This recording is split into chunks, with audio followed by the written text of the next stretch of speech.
नमस्कार विद्यार्थ्यांनो, माझे नाव माधुरी राजगर आहे. मी तुम्हाला हिंदी हा विषय शिकवणार आहे. आज विद्यालयात तुमचे स्वागत करत आहे. आज जो आपल्या समोर कविता आलेला आहे त्याचं नाव काय? सिंधू का जल. काय नाव आहे तिचा? सिंधूचा जल. आणि या कवितामध्ये आपण काय पाहणार किंवा काय करणार आहे? चला बघूया. याचा हा पहिला सीझन आहे, तर चला बघूया या सीझन मध्ये आपण काय करणार किंवा काय बघणार आहे. बघा, आता आपण पहिले बघणार आहे कवी यांचा परिचय. काय बघणार आहे? कवी यांचा परिचय. बघा, परिचय आणि पद्य संबंधी. परिचय काय आहे त्याचा बघूया. जन्म 8 फरवरी 1951 खुर्जा उत्तर प्रदेश. यांचा जन्म कधी झाला? 8 फरवरी 1951 खुर्जा उत्तर प्रदेश. परिचय: अशोक चक्रधर जी बहुमुखी प्रतिभा के धनी हैं। आपने कविता, हास्य, व्यंग्य, निबंध, नाटक, बाल साहित्य, समीक्षा, अनुवाद, पटकथा आदि अनेक विधाओं में लेखन किया है. जे अशोक चक्रधर आहे यांचा परिचय. अशोक चक्रधर यांनी बहुमुखी प्रतिभा की धनी आहेत आणि यांनी आपल्या कवितामध्ये हास्य, व्यंग्य, निबंध, नाटक, बाल साहित्य, समीक्षा, अनुवाद, पटकथा आदी अनेक विधायचे लेखन केलेले आहेत. यांची प्रमुख कृती आहे बूढ़े बच्चे, तमाशा, खिडकियां, बोल, गप्पे आणि जो करे सो जोकर आदी कविता संग्रह आहेत. तर पद्य संबंधी यांचं काय आहे बघून घ्या. नई कविता संवेदनाओं के साथ मानवीय परिवेश के संपूर्ण वैविध्य को नए शिल्प में अभिव्यक्त करने वाली काव्यधारा है. इथे जे कविता दिलेले आहे ते संवेदनाएं तथा मानवीय परिवेश से संपूर्ण वैविध्य नए शिल्प आणि अभिव्यक्त करणारा काव्यधारा आहे. प्रस्तुत कविता के माध्यम से चक्रधर जी ने सभ्यता, संस्कृति, इंसानियत, सर्वधर्म समभाव, परदू, खाग्रता आदि मानवी गुणों पर दृष्टिकोन किया है. आणि नवी कविता बद्दल हा जे आहे त्याबद्दल संवेदना आणि त्या संवेदना, मानवीय परिवेश हा संपूर्ण विधेतून नवीन शिल्प में अभिव्यक्त काव्यधारा आहेत. तर या कवितामध्ये चक्रधर जे सभ्यता, संस्कृती, इंसानियत हा सर्वधर्म समभाव यातून मानवी गुणांचे दृष्टिपेश केलेला आहे. कळलं की नाही? लवकरच लवकर सांगा.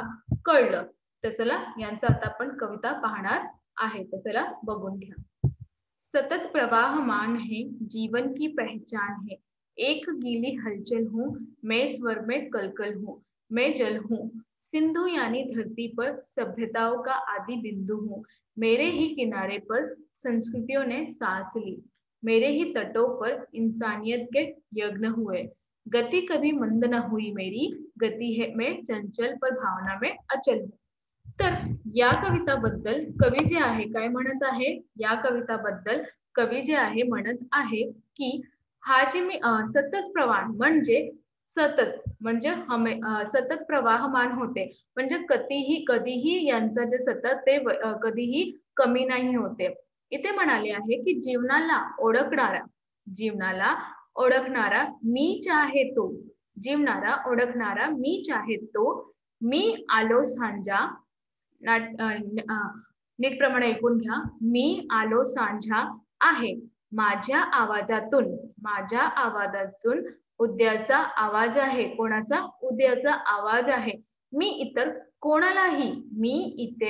कोणालाही मी सिंधू आहे. मी कोण आहे? मी कोणीही नाही. मी सिंधू आहे. सिंधू म्हणजे नदी आहे किंवा सरिता आहे. तर याबद्दल अजून काय सांगितले आहे नीट प्रमाणे ऐकून घ्या. सिंधू आहे. त्यावेळी भारतीवरील व्यवहाराचे सोत असलेला ससू मी माझे जीवन बऱ्याच संस्कृतीचा व्यतीत केलेले आहे आणि ख्रिस्ती धर्माचा बलिदान दिले आहे. म्हणजे ख्रिश्चन हा धर्माचा बलिदान दिलेले आहे. माझा जो वेग आहे नदीचा जे वेग असतात त्यांना म्हणतात. आणि इथे काय म्हणाले आहे की माझा जे वेग आहे ते कधीही मंदावला नाही. मी एका चंचल वेगाने सतत फिरत असतो. काय दिलेले आहे परत सांगते. मी एक मी वेग कधीच मंदावला नाही आणि मी एकच चंचल वेगाने सतत फिरत असतो. परंतु माझ्या मनातल्या परंतु माझ्या मन बघा इथे काय म्हणाले आहे, मी एका चंचल वेगानं सतत फिरत असतो, परंतु माझ्या मनातल्या भावना फिरत असतो, परंतु माझ्या भावना जे हे फिरत असतो आणि स्थिर असतो. या बाळाचा प्राणी किंवा या बालांचा प्राणी अखंड जीवनाचं प्रतीक आहे. काय आहे? अखंड जीवनाचं प्रतीक आहे, जे कधीही थांबत नाही, जे कधीही थांबत नाही. हे या ओळीच्या माध्यमातून सांगणारा स्पष्ट केलेलं आहे किंवा करायचं आहे. सिंधू सारखा सद्गुणांसह एखादा व्यक्तीनेही कामाच्या मागावर जावे. काय म्हणाले हे? कामाच्या मार्गावर झाले. आता आपण दुसरा पाहणार बघा. मैं सिंधु नदी का पावन जल हूँ, मैं नहाने वाले से नहीं पूछता उसकी जात, उनका मजहब उनका धर्म मैं तो बस जानता हूँ जीवन का मर्म. वो लहरें जो सहसा उछलती है, सदा जिंदगी की ओर मचलती है, प्यास बुझाने से पहले मैं नहीं पूछता दोस्त है या दुश्मन, मैं हटाने से पहले नहीं पूछता मुस्लिम हो या हिंदुवन, मैं तो सबका हूँ और मैं जी भर के पिए, छोटी छोटी संस्कृती नदियां दौड़ी दौड़ी आती है, मुझ में सभ्यता समाती है, घुल मिल जाती है. तर याप्रमाणे या पंक्तीचा अर्थ काय आहे ते आपण आता पाहणार आहे. नीटप्रमाणे ऐकून घ्या सगळं. बघा इथे त्याने काय म्हणाले आहे की मी सिंधू नदीचं प्राणी आहे. काय म्हणाले आहे? मी सिंधू नदीचं पाणी आहे. माझ्यामध्ये, नीटप्रमाणे ऐकून घ्या, माझ्यामध्ये जे आंघोळ करणारा, मी त्याच्या जातीविषयी किंवा धर्मबद्दल कधीही विचारत नाही. काय म्हणाले हे? मी सिंधू नदीचं पवित्र जल आहे आणि माझ्यामध्ये आंघोळ करणारा किंवा आंघोळ करणाऱ्या कोणताही व्यक्ती मी त्यांचा जातीविषयी किंवा धर्माबद्दल कधीही विचारत नाही, कारण माझ्यासाठी सर्व समान आहेत. माझ्यासाठी काय आहे? सर्व समान आहे आणि हेच माझ्या जीवनाचा सार आहे. अजून काय म्हणाले आहे बघा. माझ्यामध्ये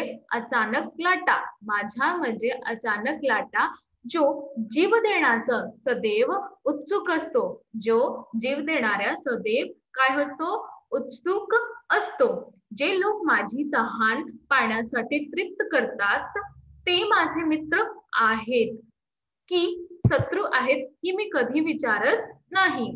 ते माझ्या पाण्याला आपल्या अंगावरील घाण धुतान असा. लोकांना मी विचारत नाही की तू हिंदू आहेस की मुस्लिम. मी लोकांना विचारत नाही की तू हिंदू आहे की मुस्लिम, कारण की मला नाही माहित, कारण की माझ्यासाठी लोक एकसारखं आहे. मी असे प्राणी आहे जो सर्वांना समान प्रमाणात वापरता येईल आणि माझी तहान शांत करण्यासाठी मला मनापासून प्यावे. नीटप्रमाणे ऐकून घ्या. सभ्यता ओळखलेल्या जाणा छोटा संस्कृती हा ओळीच्या माध्यमातून कवीने लोकांना जात आणि धर्म भेदभाव न करताना सर्व धर्माच्या भावना वाढदिवसासाठी संदेश पाठवलेला आहे. कळलं की नाही? लवकर सांगा. हो, तर चला अजून बघूया. बघा आता इथे आपण पाहणार आहे कविताचा ओळी पहिले. लेकिन क्या बताऊं और कैसे कहूं, कभी कभी बहता हुआ आता है लहू, जब मेरे घाटों पर खनकती है तलवारें, गूंजती है टापे, गजरती है तोपे, होते हैं धमाके और शहीद होते हैं रण भाकुरे बाके, मैं नहीं पूछता कि वे कौन और कहाँ के हैं, मैं नहीं देखता कि वो यहाँ के हैं, वो कहाँ के हैं, मैं तो सबके घाव धोता हूँ, विधवा की आंखों में आंसू बनकर मैं ही रोता हूँ, ऐसे बहु या वैसे प्यारे मनुष्य बताऊं कैसे, मैं सिंधु मैं बिंदु हूँ, मैं बिंदु में सिंधु हूँ, लहराते बिंबू में झिलमिलाता इंदू हूँ. तर याबद्दल कवीने अजून काय सांगितले आहे याबद्दल ही या एवढीच ते आपण आता पाहणार आहे. नीटप्रमाणे ऐकून घ्या. बघा, नीटप्रमाणे ऐकून घ्या इथे. माझ्या आयुष्यात एक वेळ असाही येते, माझ्या आयुष्यात एक वेळ असाही येते जी मला कसे सांगवत ते समजत नाही. काय म्हणाले? माझ्या आयुष्यात अशा एक वेळ येते, अशाही येते जी मला कसे सांगावं ते समजत नाही. कधी कधी रक्ताचा प्रभाव माझ्याकडे वाहतो. कधी कधी काय होते? रक्ताचा प्रभाव माझ्याकडे वाहतो आणि माझे घाट तलवारीने, माझे घाट तलवारींचे घोड्याचा आवाज आणि तोफांचा आवाज आहेत. रंगरंगावर अनेक योद्धा शहीद आहेत. मी असा नायकांना कधीही विचारत नाही की ते कोणत्या देशातून आले आहेत, की अजून काय म्हणाले आहे नीटप्रमाणे ऐकून घ्या, की ते कोणत्या देशातून आले आहेत, ते इथे राहत आहेत की ते कुठेही राहत आहेत मला दिसत नाही.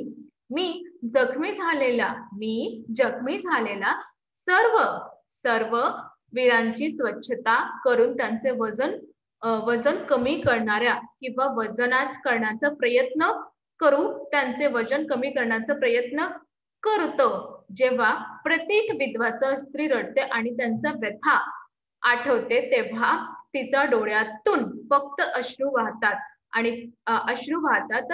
प्रिय माणसाचा केवळ नीटप्रमाणे ऐकून घ्या. प्रिय माणसाचा केवळ आपणाच मांग सांगू शकता मी या किंवा असे वाहत जाईन. मी सिंधूचा एक छोटा मुद्दाम आहे आणि मी थांबाना बनवलेला आहे. सिंधू आहे आकाशातील चमकणाऱ्या तारे यांचा चंद्र आहेत. कवीच्या मते जसं पाणी इंद्रातून वेदना आणि वेदनातून गळण्याचे प्रयत्न करतो त्याचप्रमाणे मानव देखील एकमेकांना निस्वार्थ पाहून तुम्ही बघून घ्या असं त्यांनी सांगितले आहे. कळलं की नाही? हो. तर आज आम्ही काय शिकलो? आज आम्ही शिकलो की कशाप्रमाणे हा जे सतत प्रवाह नदीचा वारा चालत आहे आणि ती आपली परिस्थिती बद्दल चालते आणि ते कसं ना ठावते की त्यांचा जात कुठे आहे, त्यांचं प्रतीक कुठे आहे, हा सगळं सोडून तू ते सर्वांना जल प्राप्त देऊन जाते. तर अशा प्रमाणे तुम्हाला पण कधीही असं नाही करायचं की कोणतं जात आहे, कोणत्या जातावर जास्त म्हणणं जे आहे सगळं करून करायचं. कळलं? हो. धन्यवाद.